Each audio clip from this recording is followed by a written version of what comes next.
a capacity to in a new world. So that's a little bit about Waldencroft and about me. And so let me just press go to it there.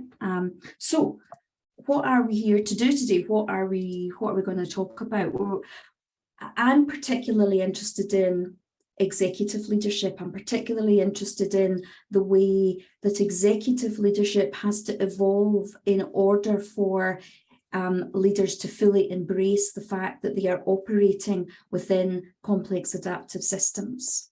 So if we assume that the only kind of strategy in a world that's deeply disruptive is one that enables an organization to become adaptive, then it implies that to become adaptive, we have to become agile and responsive. And therefore, we need leadership that is able to lean into adaptability and responsiveness. And what we've had up until now is really a crisis of leadership, if you like, because there are so many leaders who have so spectacularly failed to provide for those that they are leading the type of leadership that's needed. So there's a flaw in leadership practice. And so what we've had, if anybody has looked at the leadership literature, is just an entire plethora of new leadership theorizing that tries to plug the gap between a leadership that isn't working and some sort of theory that answers the call for us because we still sort of need leaders. And there are two issues that are particularly challenging around that. One is, it says, do away with leadership completely. You know, we don't need leaders. Everyone's a leader. Flatten organizational structures to the point where we do away with leaders.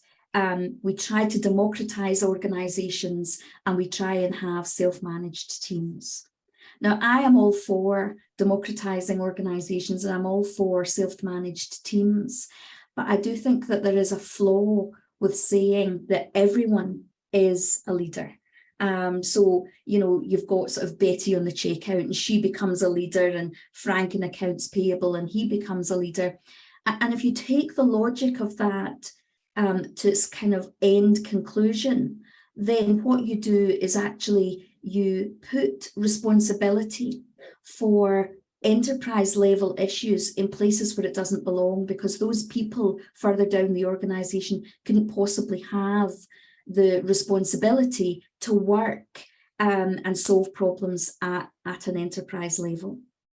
And so I believe that where we are trying to create organizations that we're leading as complex adaptive systems, what we need to do is we need to have requisite leadership. We need to have the right leadership at the right level for the right time.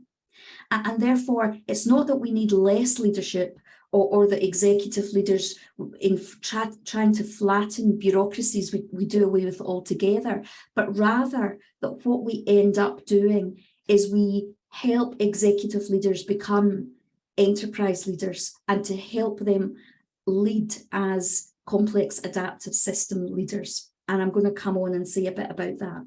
But before we do, there's a really kind of fundamental part to leading in a complex adaptive system, because back in 1984, when the Santa Fe Institute in New Mexico studied complex adaptive systems, what they noticed was that there was this state between stable and unstable behavior, which was characteristic of a complex adaptive system. And it was attributable to those interactions between the elements of the system and the agents in the system.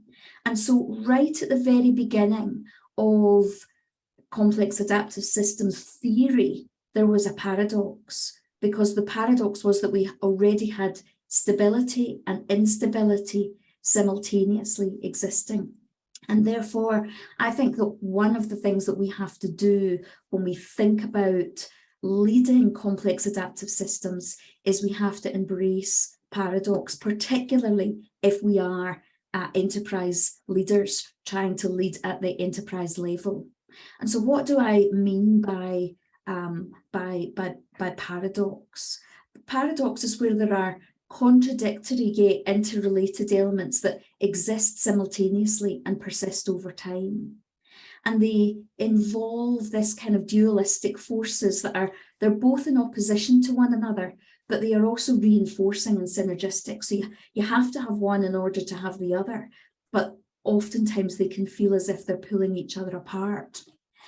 And the other is that in order to achieve some sort of equilibrium between these opposing poles of leadership, then you need to pay simultaneous attention to both things. So let me just invite in the chat, or if anybody want to come forward. Is this making sense to you? In what way are you making sense of the things that I'm talking about here? Before we come on to talk about some of the paradoxes that I think exist at executive leadership level. Just unmute and come and chat.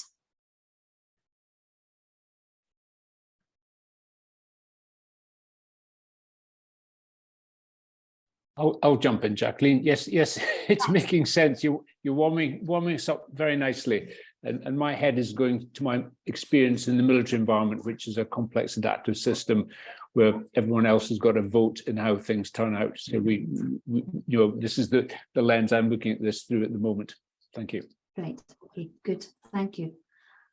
Okay, and I'm getting excited about the conversation. Makes sense. Is there a distinction between ambiguity and paradoxes? Asks Pete. Great question. Yeah, I think there is. I think that ambiguity can be messy and can be all over, whereas paradox in itself can be fairly straightforward, but two things exist at the same time. The ambiguity might come into play when you are attempting to solve one thing when you're in another state, and we'll come on and talk about that. But paradox is really the two things existing at the same time, whereas ambiguity is I would think, not really knowing which one you're in. Okay, let's go on then into the next. Did someone else want to say something? No. Okay, so let's go on into the three paradoxes that I think exist at the executive team level.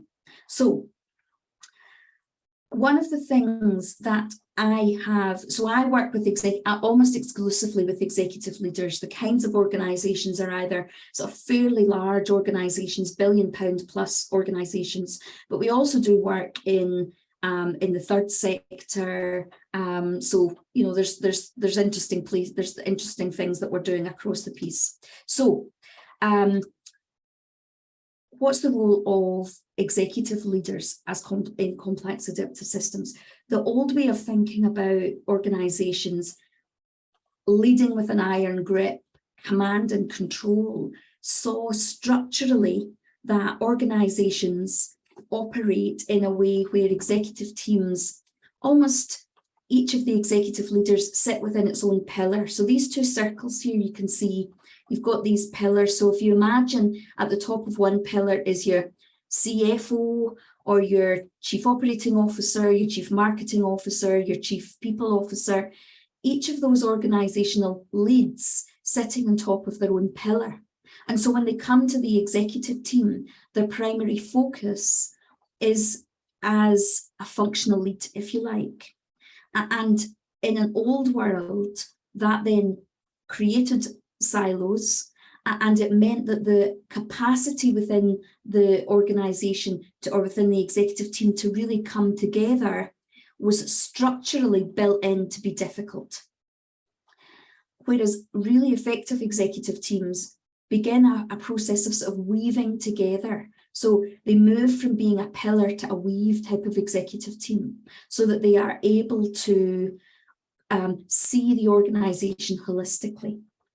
So the way that we see this, sorry, I don't know why that's, here we go, in organizations, is that the first paradox is that executive leaders have to hold in dynamic balance, on the one the functional leadership, so they come to their executive leadership as a functional expert in finance or operations or marketing or comms, but they have to bring to that their enterprise leadership. So their functional leadership is focused on the here and now. In the day-to-day work that they have to do, it's very much focused on the present. And it's focused on the in and down, because if they're sitting at the top of their own pillar, then they're looking down to their own functional team. And they often see their A team as the people in their own pillar, their own direct reports within finance or ops, rather than seeing their primary responsibility as being for the executive team, for the entire organisation to adapt and evolve. And in contrast to that, then what you have with adaptive capacity, the other side that leaders have to take on board is this enterprise focus, a focus on there and then as opposed to here and now, and a focus on up and out rather than in and down. So the adaptation focus requires executive leaders to almost leave the organisational context and place themselves in the wider context in which the organisation operates. And when they do that, if you imagine an executive leader's ascent, like a kind of ascent to a mountain peak, they move themselves up. And by elevating their leadership, then they create this capacity for the next level down to occupy that space, to step up into that space and to occupy that space. And when you've got an organisation that wants to adapt and evolve, that wants to hear all of the voices and that wants to operate as a complex adaptive system rather than a mechanistic way, then that's what you want to do. But of course, that creates fundamental problems in and of itself, because then you're creating, you're pushing down into the organisation empowerment, and that also creates some challenges, which is another paradox. So how does that sound to folks? Is that making sense? Yeah. Okay, good stuff. Right, so moving on. In that case, if the leaders are looking up and out, if enterprise leaders who are operating in this complex adaptive system are looking up and out, then it almost means they have to embrace the paradox of how change happens.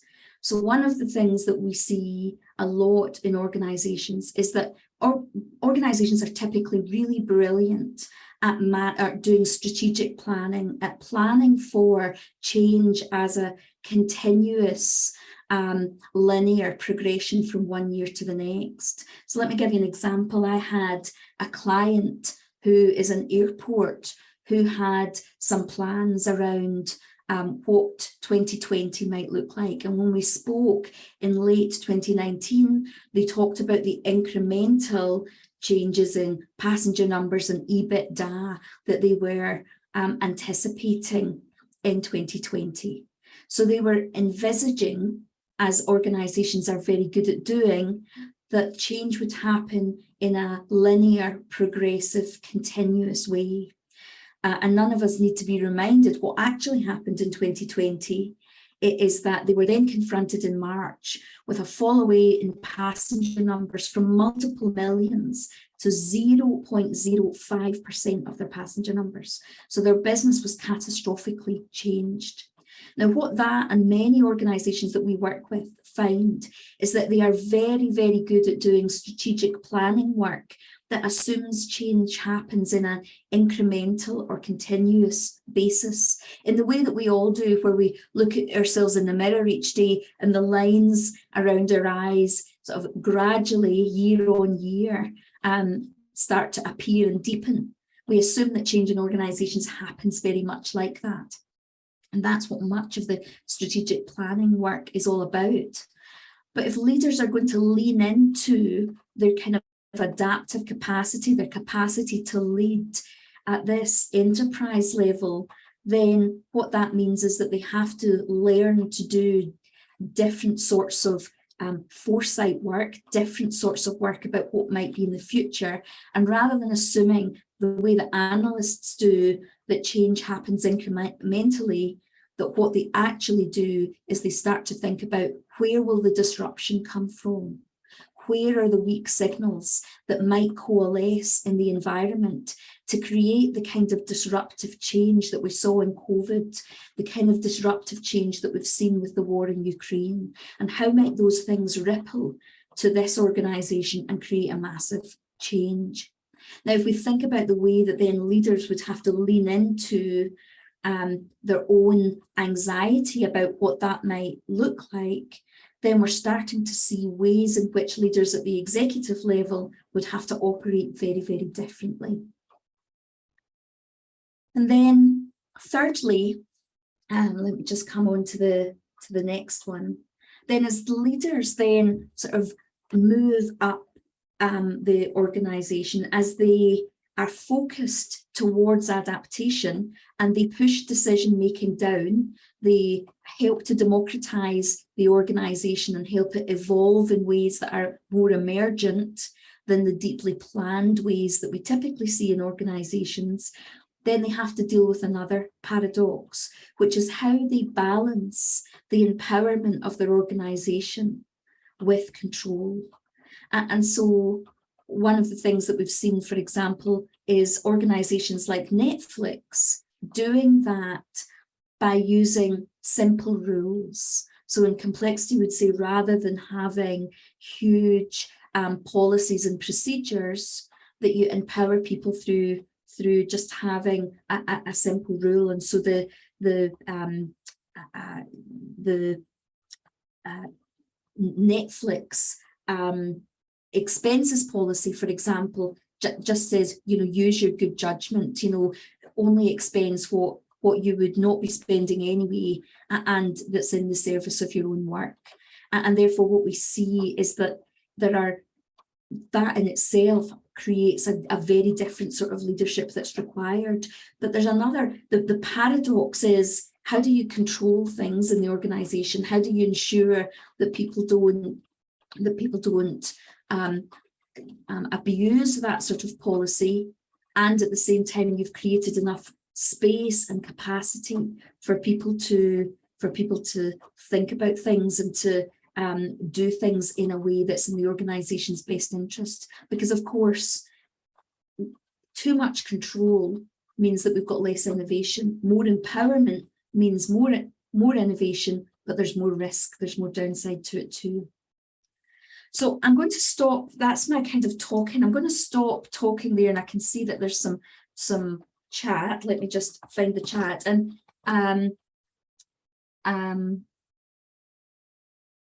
okay, so I'm looking at the chat, but perhaps if you just take your mute off and we reflect together as a group on some of the things I've talked about, some of the paradoxes and some of the leadership moving to that executive space. Jacqueline? Yes. Could you please repeat something you said? You were saying that the question they need to ask themselves is, where will the interruption come from? And then you had some question about what are the signals. I missed the question about the signals. In which part did I say that, Abigail? It was it was the thing about the airports and COVID. Nobody expected COVID. Yes. So you said what they need to be thinking about is where the the weak signals. Right. Okay. Yes. So I was talking about the difference between strategic planning, where analysts number crunch on the basis of previous passenger numbers, anticipated numbers this year, what's happening in the economy, and they start to create linear strategic plans on that basis, as opposed to a place that I think they need to go to, which is being sensitive to the weak signals in the environment. So the weak signals in our environment might have been, in the run up to the Ukraine war, there were many, many weak signals that Russia was starting to stockpile. It was starting to become aggressive towards Ukraine. We could have anticipated that. We can easily anticipate what China might do with Taiwan. We can easily anticipate what if we allow AI to go completely unfettered, what will happen in our environment. And so these things, although that's what the weak signals are. And so the role of strategic foresight is to look at those things and see how they coalesce in order to create a set of circumstances that could be deeply impactful for your organization. What might have been the weak signals regarding COVID? Well, in actual fact, I mean, Barack Obama talked about a pandemic 2 years before the pandemic. So in some ways, we knew that there was an inevitability of a pandemic at some time. In the UK government, for example, we knew that was a likelihood. We had PPE, personal protective equipment. We stockpiled it, but then we let it get out of date. So on one hand, we knew that it was coming, and on the other hand, we failed to prepare sufficiently for it. Thank you. Okay.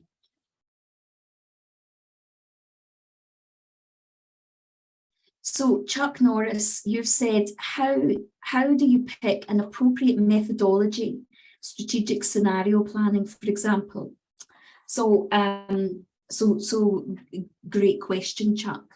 I think that so Dave Snowden is coming on next. And of course, his methodology for complexity, looking at having an organization determine what sort of problem they're trying to solve, and then having an appropriate methodology is, to my mind, the best way of doing it. So, for example, in one organization that we worked with, we took an executive team and we had them map all of the work that they do, all of the big things that were on their agenda against a Cynefin framework. And when we looked at the complicated problems that they had, as opposed to the complex problems they had, we said, which methodologies are you using to solve these sorts of problems? And those executive leaders said, well, we're using a waterfall project management methodology, we're using strategic planning, etc., etc. And we said, well, that's great. How's that working for you? And they said, fantastic. And then we said, well, let's look at these complex problems. Which methodologies are you using to solve those problems? And they said, we're using a waterfall project management methodology, and we're using strategic planning. So the methodologies were completely the same, were identical. And we said, well, how's that working for you? And they said, disastrous. These were all the problems, which are what I call the boomerang problems, because they kept coming back time and again. So they were deploying the same methodology for complicated problems as complex problems, because they worked so well in the complicated arena that they were trying to deploy them in the complex arena. And so, yes, I think one of my favorite methodologies for looking to what the future is futures and foresight work, is doing the kind of the very long range planning and saying what might come into our environment that we have to pay attention to. Another, which is the antidote to the kind of waterfall methodology, because we're not saying that that's a bad way to do things, is that if you imagine a sort of toll gate process that belongs to a waterfall project management methodology, it starts at kind of toll gate 1, doesn't it? Where, you know, you've defined what the project's trying to solve and you know what each of the stages is going to do. One of the things that I do with organizations is we define what happens before that. So the spaces in which you're allowed to be emergent, you're allowed to have the crazy ideas, because organizations don't have formalized approaches for doing that work. They only have the formalized approaches for doing the work at the point at which they know what this problem is that they're trying to solve. But invariably, they start to feel the symptoms of that before they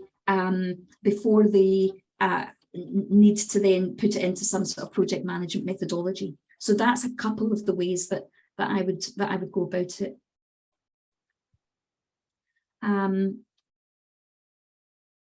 Yeah, Mike Jackson. Yeah, I've got his books on the floor there. I really like what Mike Jackson does in that his brilliant book where he brings together all the different methodologies and shows the way that there are multiple ways for us to think about systems. Dripper mapping, backcasting, absolutely, yes. Absolutely. Balancing is an interesting notion. Are we describing developing, asks Nick, an organizational leadership and ambidexterity to adopt the approaches, create the conditions for effective next steps or outcomes? Yes. So in order to lead well, it's not that we have to reject any of these paradoxes. So if we go to what we call functional or enterprise leadership or adaptive leadership, it's not that the executive leaders need to choose one or the other. It's that they are best able to do each because of the other.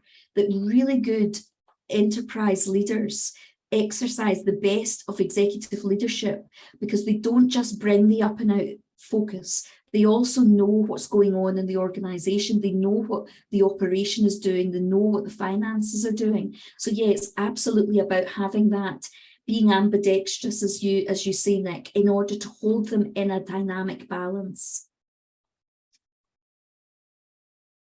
Let me just see who else is saying things. So does anyone else want to let me just check the timing here. We've got 16 minutes to go. Nagaraja is saying, I hope I've said that correctly, and if not, please correct me. For me, strategy is about intentionality. Plan is what brings the intentionality to reality. Yeah, absolutely, absolutely. But I think that it is that we do too much planning. We assume that we are able to make the plan come to fruition, and we plan to the nth degree, don't we? That's the kind of typical way that we do things, rather than sort of feeling our way into what the organization might need. And also the idea of having safe to fail experiments, to try things out and to see how they work. So, you know, a number of months ago, I had a particular plan for a particular thing that we were doing in our business, and I had read all about it and had assimilated all of this information. And, you know, I was lying in bed at 4 a.m. and I thought, with all the tech and noise off, what do I think? And I really thought about it carefully, and I came up with a plan. And I thought it was a really good plan. And I said the next day, let's just try. And I still think it was a really good plan, but it didn't work. And all the thinking in the world wouldn't have made it a good plan. And I wouldn't have been able to plan it any better and get the data back from the system as to why it didn't work. So there was things about the way, the assumptions that I made about the plan that meant that I would only know that by doing. And so, yes, intentionality is really important, and sometimes just trying things is really important too. CAS and associated challenges require an approach which is not too structured or defined. I think key is to build practices that can adapt. By practices, I mean the way we do things, and not necessarily what is in the document called methodology. Absolutely, I completely agree with that. So, any other questions that you want to, does anyone have an example of a paradox that you're dealing with just now, something that you're grappling with where you're having to hold both sides of things in a dynamic balance?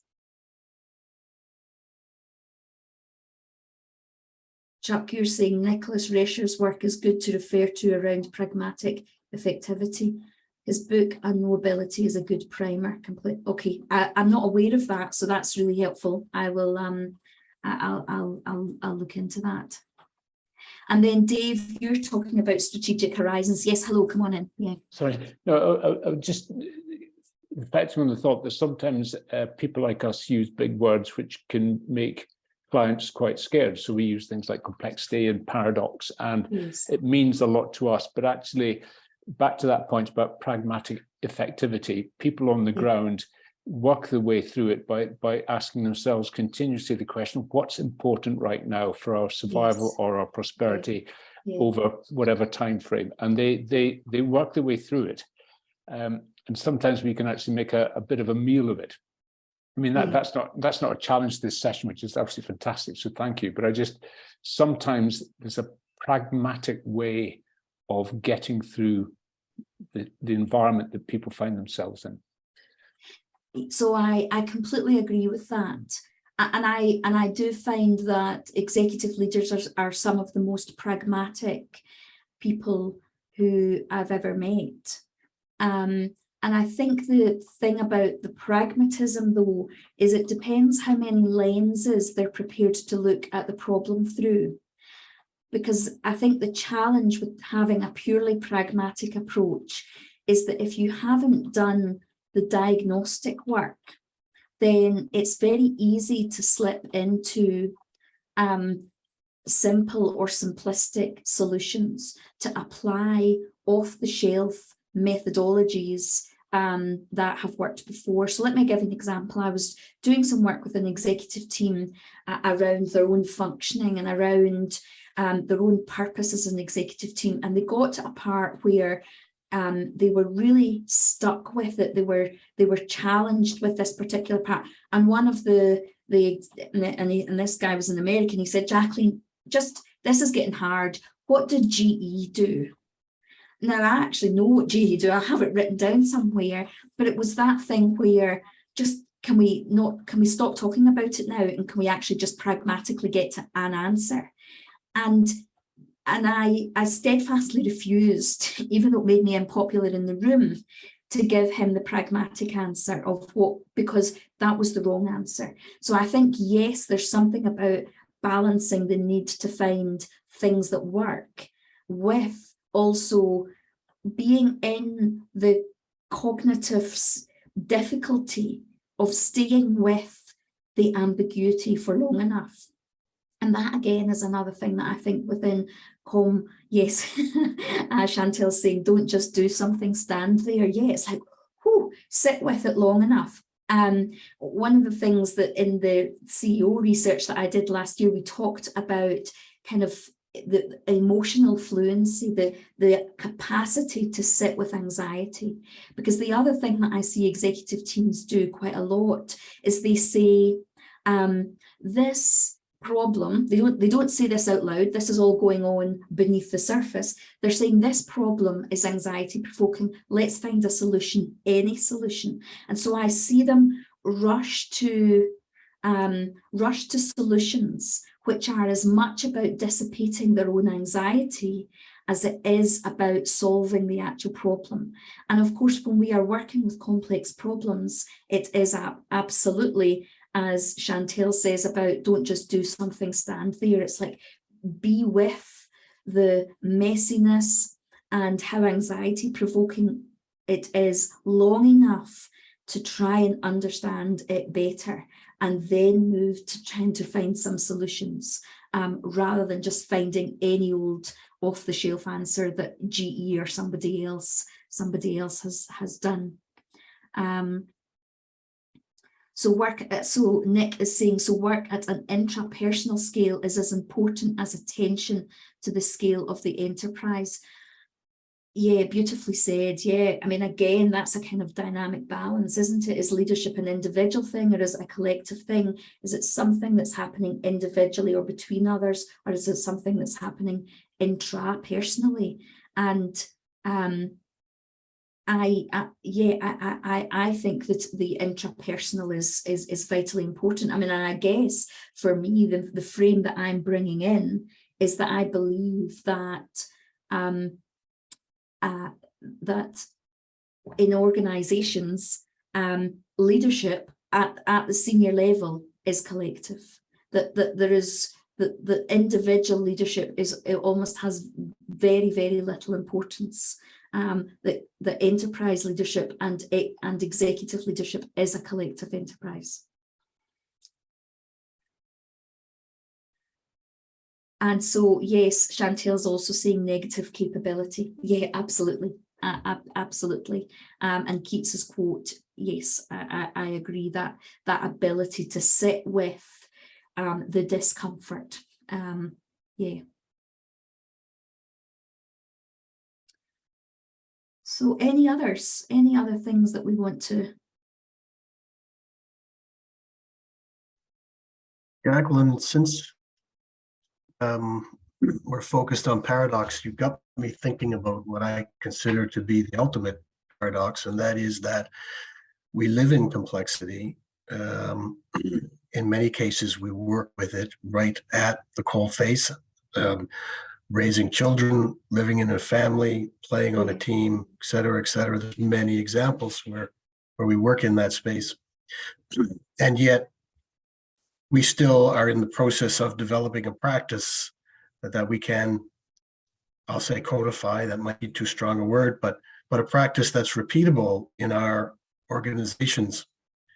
And I wonder if you just want to say anything about that relative to your discussion around paradoxes. Yeah, yes, great question, Ray. And your point, I think, is really well made around parenting, because there's stuff that we just know as parents, aren't we? The way that, you know, you can't bulldoze in and you have to watch, and the approach for one is not the approach for all, and you know, you're looking for the signals to see how to proceed. I mean, all of that stuff that if we're really paying attention in parenting, that we do intuitively, instinctively well, we then go into organizations and we forget all of that stuff. And for me, within Waldencroft, and the way that I talk to other executive leaders, but within Waldencroft, what we try and do, because leaders say, well, what is it you're going to do with us? Is that you have to provide enough scaffolding.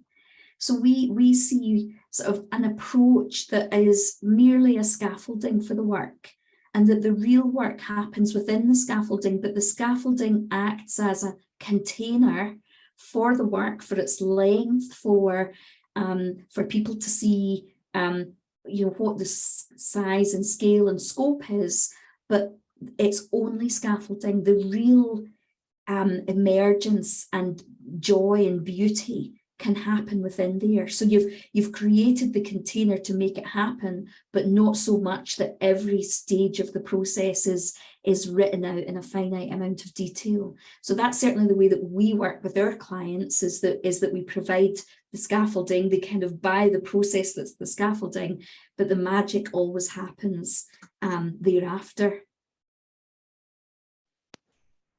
Does that answer your question, Ray? What do you make of that? Yeah. I think that was great.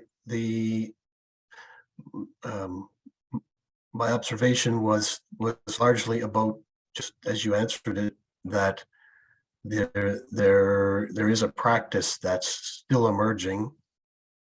Certainly, Dave, you've found a way for yourself. Dave has provided some leadership in that respect, as have others who are on this call today. I'm curious to hear from.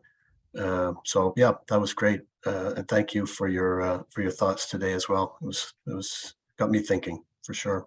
Great stuff. Thank you very much. Thank you very much. So Scott Sampson is saying, what is an effective way to coach executives that don't want to sit with anxiety and would rather get the issue at hand into the rearview mirror? Yeah, I mean, that's just a great question, because of course, some you can slow down and you can do that work. I mean, that is the work, isn't it? In effect, that is the work. And what I found in coaching, and I don't mind telling you that I find coaching harder than, you know, the other things, is when people they don't want to sit with that. They just want to kind of move through things kind of in a really kind of fast way and kind of see it as done. And what typically happens is that in my experience, you have to meet them where they are and provide some tools, provide the container for the anxiety as much as they're prepared to go there.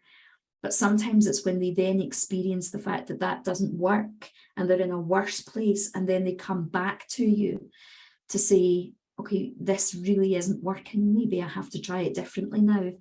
But if they don't think of it as a problem, then it's very, very hard to get them to do something that they're not comfortable with. And a lot of the work on adult development, on, you know, our increasing capacity for complexity, I believe is actually about that very thing. It's about how prepared are we to sit in anxiety.